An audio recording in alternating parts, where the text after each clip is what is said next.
Alright, for today's video, we're taking a look at the Brami Liebherr PR734 LGP dozer in 1 to 50th scale. This model is no longer made.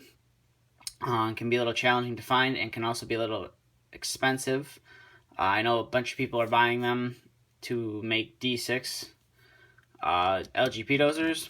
That is not the reason why I bought mine. I bought mine because I've been looking for one of these dozers for a while, and it's a good model overall. There was 2 dozers done for Liebherr by Brami. There was the LGP 734, and then there was the, I'm not sure the other number. I know it was a PR734, but it's not the LGP, it's something else. It has a ripper on the back and a normal blade. But to start off the review, this model, overall, it's a nice model. The tracks on it are very nice. The blade is very nice as well. You have some nice decals. As you can see, there's a nice warning decal right here. And then you do have nice 734 LGP decals right here, and a nice Liebherr decal on the cab. Like I said, the tracks on the model, very nice. As you can see, your undercarriage is very detailed. You have a nice sprocket in there. Simulated rollers, they don't function, which is fine because the model functions very, very well without them. As you can see, the tracks are linked together, so once you move one set, the other set will move as well, which I like a lot. Bottom's fairly simple, just a couple screws on a number. Coming to the rear, you have a nice big Liebherr logo on the back, and you do have I believe this is a counterweight with a hitch on it as well. Coming to this side of the model, it is almost the exact same as the other side. You do have some nice windshield wipers on the cab as well, and again, you do have some simulated latches where some opening compartments would be on the real machine. As you can see, there's no simulated where some vent for the engine would be. And then coming to the front, you do have a nice radiator cover and a nice Liebherr decal right there. The exhaust does have a nice little cutout as well.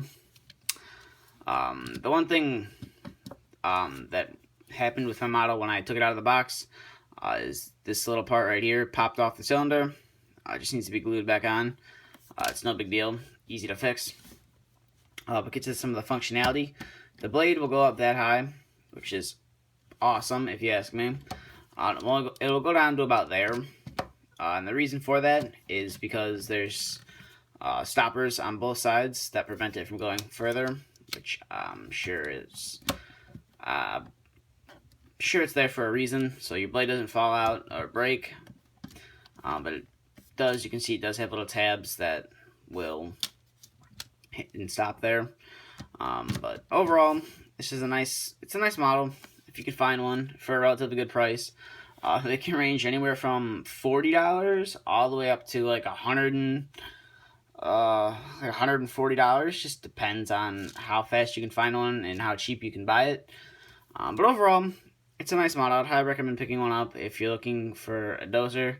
I wouldn't pick one up if you're just gonna part it out and make a D6 out of it, because it is a nice model. It's hard to find, and quite a few of them have already been converted into D6s. But overall, it's a nice model. It's nice to add in your collection. Functionality is pretty good. Detail isn't the best, but it is good for how old the model was. But that being said, we're going to end the review here. So thank you for watching. Follow us on Facebook and Instagram. Both links will be in the description. And if you have any questions, feel free to ask. And stay tuned for the next video to be uploaded.